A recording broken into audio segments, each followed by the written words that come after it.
Class 2 Amalgam with extensions. Featuring dentist Will Irvine, patient Will Irvine. Voiceovers He Ren Song, Moon Zhang, Yi Fei Wang.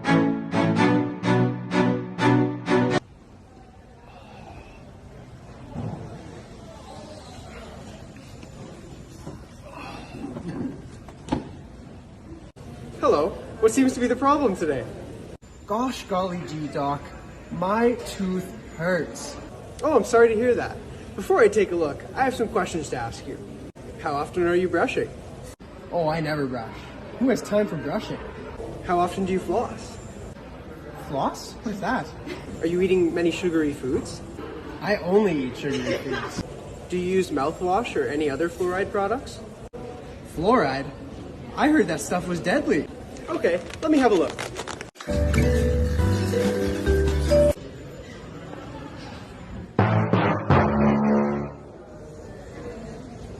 Based on my clinical examination, I think you have a cavity. I'm going to fix this for you. Open wide. Based on the patient's poor oral hygiene and the large size of his caries, an amalgam restoration would be indicated.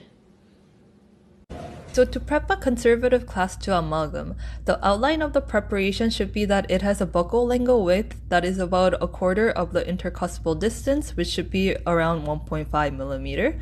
The outline should be gently curved with no sharp edges, and the total depth of the preparation should be about 2.5 millimeters and about 2 millimeters at the central fossa, whereas at the marginal ridges, the occlusal depth to the gingival floor should be around 3 to 3.5 millimeters, about 1 millimeter below the contact.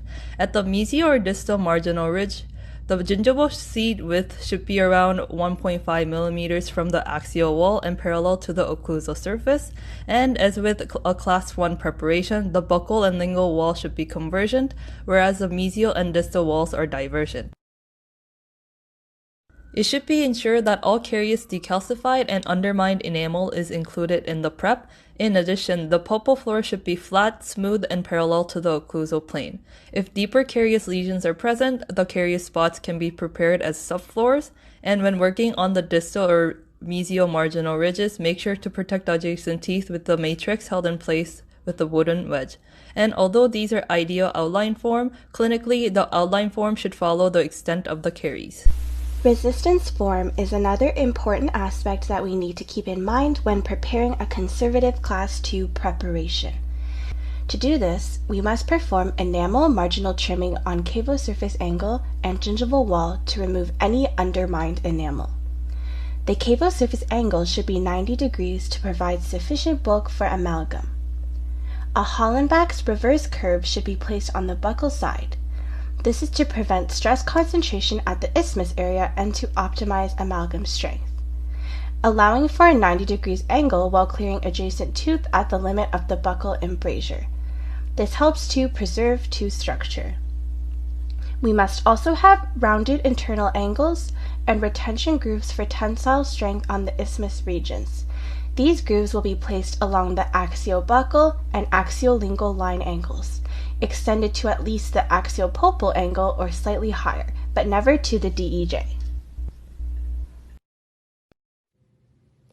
Convenience form involves the removal of sound tooth tissue to allow for adequate visibility and accessibility of the cavity prep.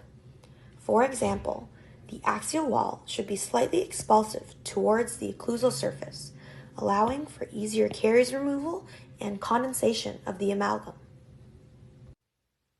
In this example, we have caries on the occlusal, mesial, distal, lingual, and buccal surfaces. We would follow the extent of the caries and end up with an outline form like this. The technique of preparing a Class 2 amalgam with extensions is the same as preparing a Class 2 amalgam, but with extensions along the buccal and/or lingual grooves depending on the extent of the caries. You may or may not need to extend gingivally beyond the pulpal floor. If so, a box, similar to a proximal box, can be prepared with retention grooves. Thanks, Doc. My mouth feels so much better. Wow!